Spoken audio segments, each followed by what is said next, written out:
Bismillahirrahmanirrahim. Assalamualaikum warahmatullahi wabarakatuh.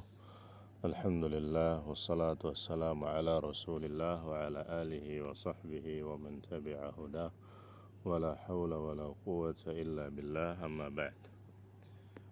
Talibati rahimani Allahu wa iyyakum. Ahlan wa sahlan bikunna fi darsina dars al-fiqh. عسى الله سبحانه وتعالى أن يعلمنا ما ينفعنا وأن ينفعنا ما يعلمنا ويزيدنا علما وهدى وتوفيقا وصلاحا اللهم آمين. نواصل درسنا ولا يزال حديثنا في باب الرهن والضمان والكفالة. Kita masih dalam pembahasan bab ar-rahn wal dhaman wal kafalah. Kan lalu kita sudah sebutkan, jelaskan poin 351. Di situ dijelaskan tentang fungsi dari rahan adalah sebagai jaminan hutang, sehingga tatkala yang berhutang yaitu al-madin tidak mampu untuk membayar dan yang memberi pinjaman itu menuntut untuk dijual jaminan tersebut, maka wajib untuk dijual. Kemudian harga jualnya digunakan untuk melunasi hutang. Apabila harga jual dari jaminan tersebut sama dengan nominal hutangnya, maka alhamdulillah, berarti hutangnya lunas. Dan apabila harga jualnya lebih daripada nominal hutangnya, maka si pemberi pinjaman hanya boleh mengambil sejumlah haknya. Ketika haknya 10 juta, sedangkan harga jual jaminan itu 15 juta, maka dia hanya wajib mengambil 10. Yang 5-nya dikembalikan kepada al-madin. Namun apabila yang terjadi adalah sebaliknya, ternyata harga jual dari barang tersebut kurang dari nominal hutang, lebih sedikit dari nominal hutang, hutangnya 10 juta, harga jual dari barang yang digadaikan itu 8 juta, maka diambil yang 8 juta, sisanya yang 2 juta itu tetap berstatus sebagai hutang, kecuali apabila dia mengikhlaskannya. Berikutnya kita akan ambil poin yang ke 353.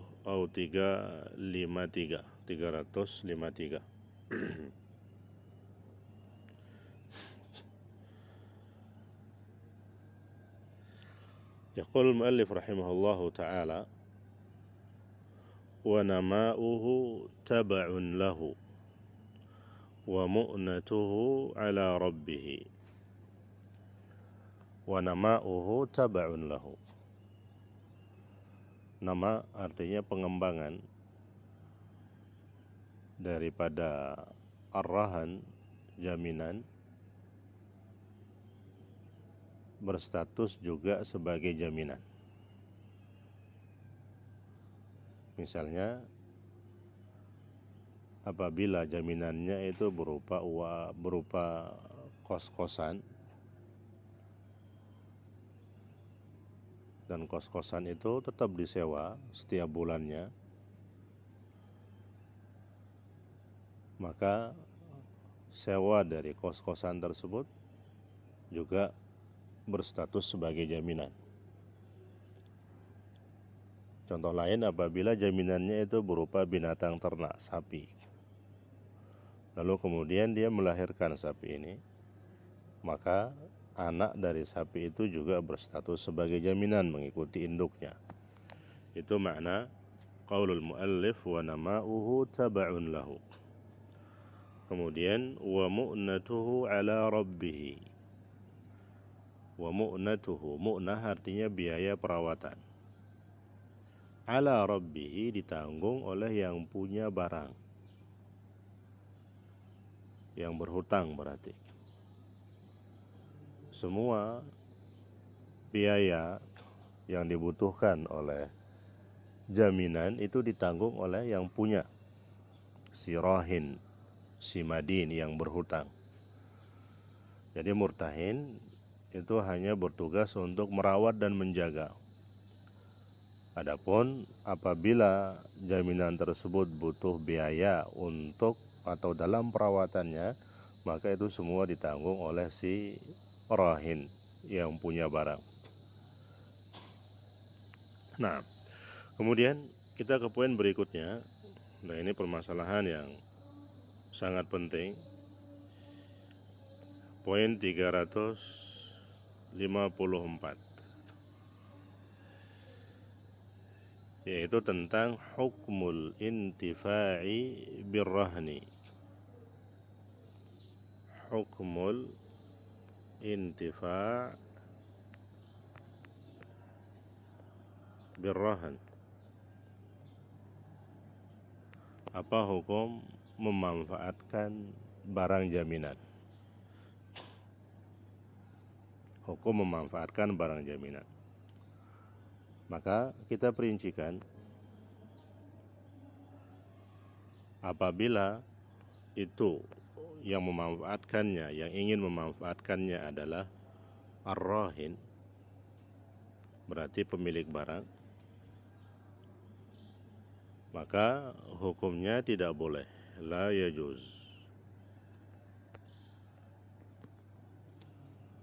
illa biiznil murtahin, illa biiznil murtahin.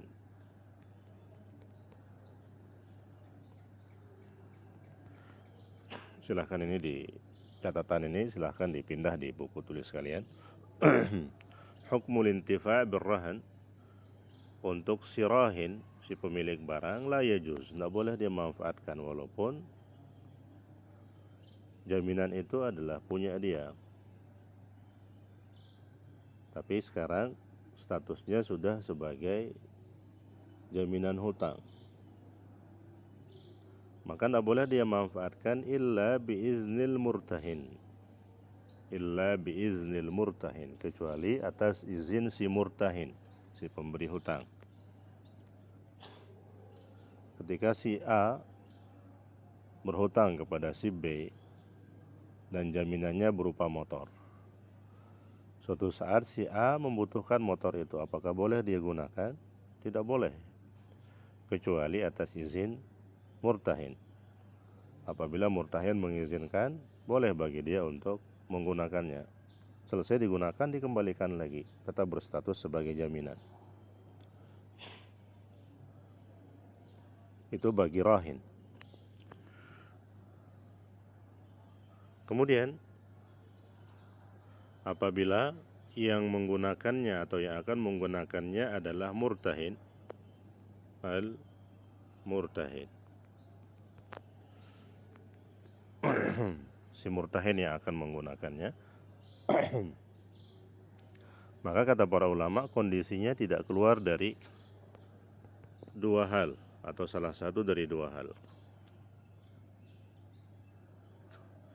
Kondisi yang pertama, ad-dainu qardun. Kondisi yang pertama, ad-dainu qardun, hutangnya itu berupa qard. Hutang di situ berupa qard. Qard itu artinya hutang uang. Qard artinya hutang uang, seperti contoh yang sering kita berikan. Maka kata para ulama, apabila hutangnya berupa qard, maka murtahin itu la yajuzu lahul intifa'.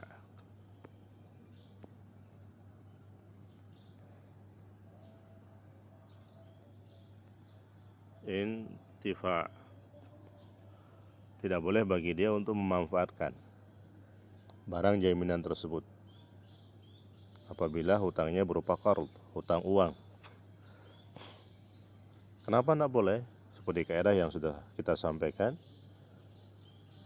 karena nanti dia akan terjerumus ke dalam perbuatan riba. Li'annahu qardun jarra naf'an. Karena apabila hutangnya berupa uang, kemudian dia memanfaatkan jaminan, maka hutangnya itu membawa manfaat. Hutang yang membawa manfaat, dan itu hukumnya riba.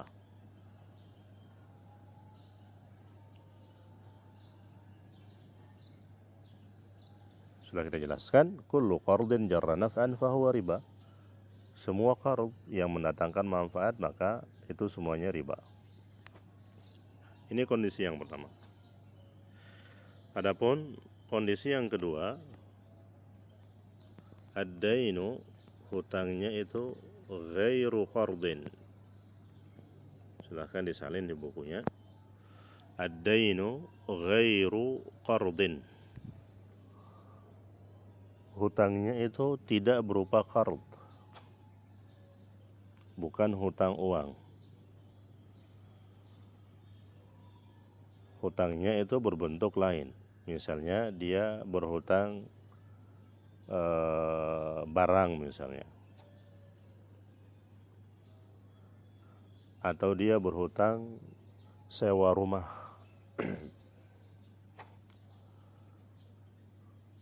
Misalnya si A membeli baju kepada si B, atau membeli motor kepada si B, dan belum dia lunasi, dan si B meminta jaminan. Dalam kasus ini berarti hutangnya bukan uang, tidak secara langsung berbentuk uang, tapi dia membeli baju atau barang lalu kemudian berhutang dan belum membayar. Atau misalnya si A menyewa kontrakan kepada si B yang belum dia bayar. Di sini, di dua kasus ini, hutangnya itu tidak langsung uang, tapi ada barang di situ. Itu yang dimaksud dengan ad-dainu ghairu qardin. Maka apabila kondisinya seperti ini, hutangnya itu tidak langsung berupa uang, bukan qard, boleh bagi si murtahin untuk memanfaatkan rahan dengan izin si rahin, atas izin si rahin. Sehingga kita katakan yajuz lahul intifa'u bihi biizni ar-rahin. Apabila hutangnya tidak berupa uang, maka boleh bagi si murtahin untuk memanfaatkan rahan tersebut dengan syarat harus dapat izin dari si rahin. Jadi kesimpulannya sekali lagi, apabila yang memanfaatkan gadai itu adalah murtahin, maka dilihat kondisinya. Kondisinya tidak keluar dari satu dari dua. Yang pertama, apabila hutangnya berupa uang, maka tidak boleh sama sekali. Karena itu hutang yang mendatangkan manfaat, baik diizinkan oleh si rahin ataupun tidak, tetap tidak boleh. Karena yang mengharamkannya adalah syariat. Adapun apabila hutangnya itu tidak langsung uang, harga barang atau sewa kontrakan yang dia hutang, pemilik barang atau pemilik kontrakan lalu kemudian meminta jaminan, maka boleh bagi si murtahin untuk memanfaatkan jaminan tersebut dengan syarat harus minta izin kepada rahin. Ini kesimpulannya, wallahu ta'ala a'la wa a'lam.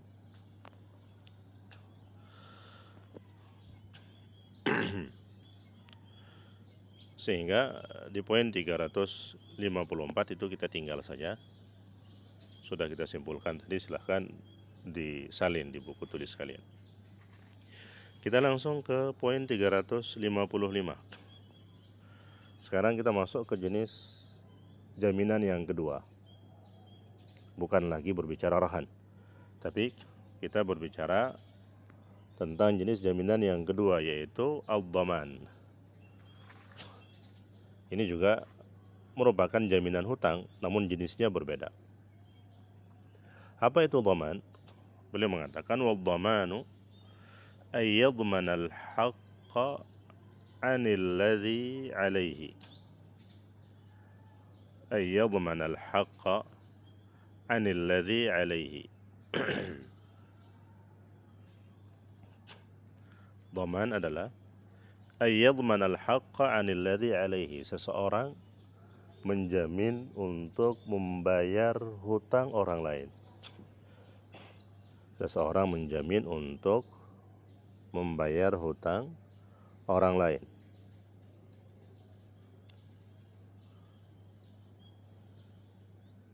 Jadi jaminannya bukan berupa barang, tapi orang yang menjamin.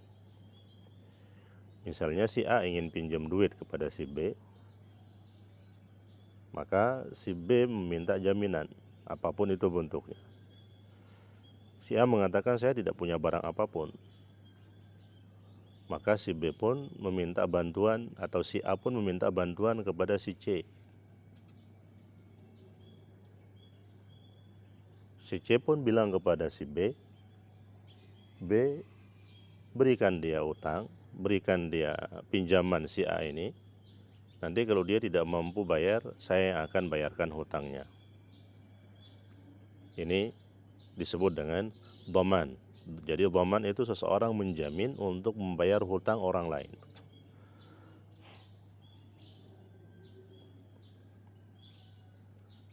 Bentuknya bukan berupa barang. Itu dhaman. Kemudian berikutnya langsung ke al-kafalah. Kafalah ini juga bentuk jaminan hutang, tapi jenisnya berbeda. Wal kafalatu ay yaltazima bi ihdari badanil khasmi.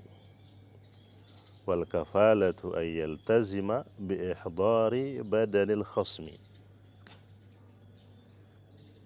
Seseorang menjamin untuk mendatangkan orang yang berhutang saat hutangnya jatuh tempo. Itu disebut dengan kafalah.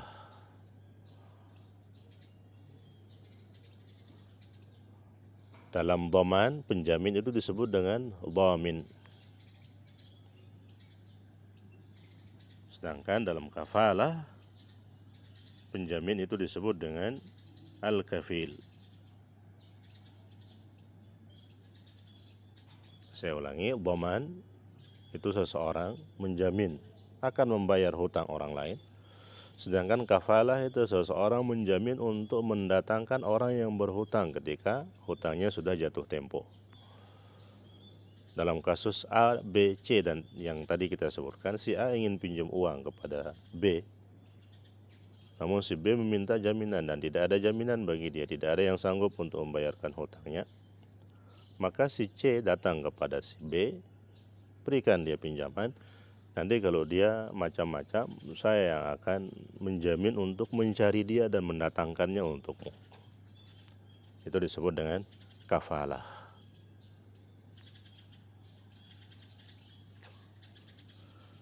Nah, baik si dhamin ataupun si kafil, apabila ternyata dia tidak mampu untuk melakukan apa yang sudah dia jamin, atau sebelumnya, si dhamin itu wajib bagi dia untuk membayar hutang si A tadi dalam kasus kita apabila si A itu tidak mampu untuk membayar.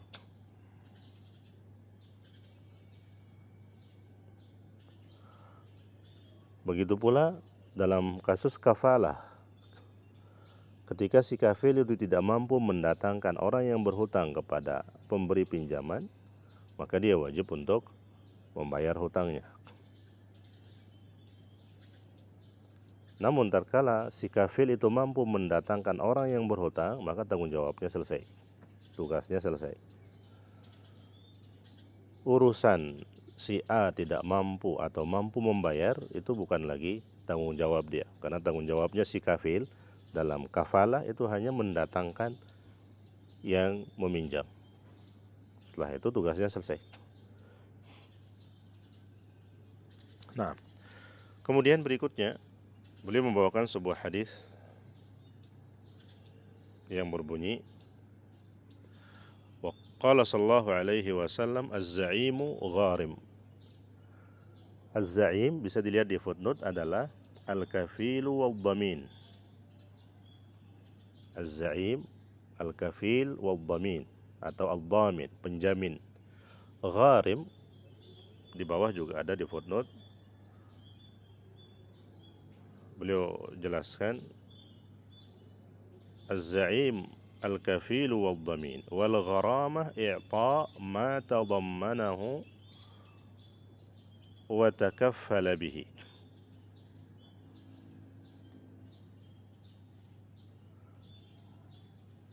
Az-za'imu gharim. Gharim itu artinya melakukan apa yang menjadi janji dia. Kalau dalam masalah dhaman, maka dia wajib untuk membayar hutang apabila si peminjam tidak mampu membayar. Kemudian dalam masalah kafalah dia wajib untuk mendatangkan orang yang dia jamin orangnya. Itu makna az-za'imu gharim. Kemudian yang terakhir, fakullun minhuma dhaminun illa.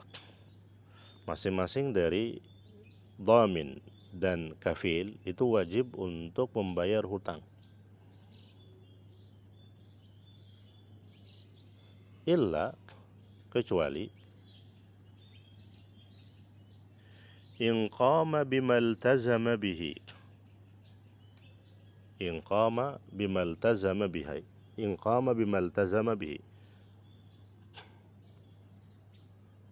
Kecuali apabila mereka berdua mampu untuk melakukan apa yang mereka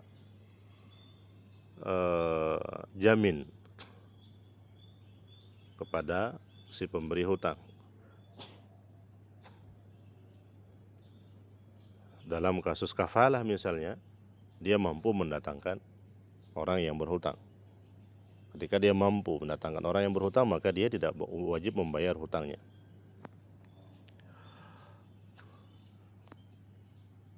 Au abra'ahu sahibul haq, atau dia dibebaskan oleh yang punya hak. Atau dia dibebaskan oleh yang punya hak. Si pemberi pinjaman mengatakan, kamu, wahai penjamin, saya bebaskan kamu dari janjimu yang menjamin hutang si A tadi dalam kasus kita. Tatkala dia sudah dibebaskan oleh yang punya hak, pemberi pinjaman, pemberi hutang, maka tugasnya selesai. Dia tidak lagi bertanggung jawab atas apa yang terjadi setelah itu. Mau yang berhutang itu membayar atau tidak, itu bukan lagi urusannya, karena dia sudah dibebas tugaskan oleh si empunya hak. Kemudian yang ketiga, au bari al asil, atau yang meminjam itu dibebaskan oleh yang punya hak. Yang meminjam dibebaskan oleh yang punya hak. Misalnya yang punya hak mengatakan, hutang kamu saya anggap lunas. Berarti ketika dia dianggap atau ketika dia dibebaskan dari hutangnya, maka penjaminnya juga ikut bebas. Ini dia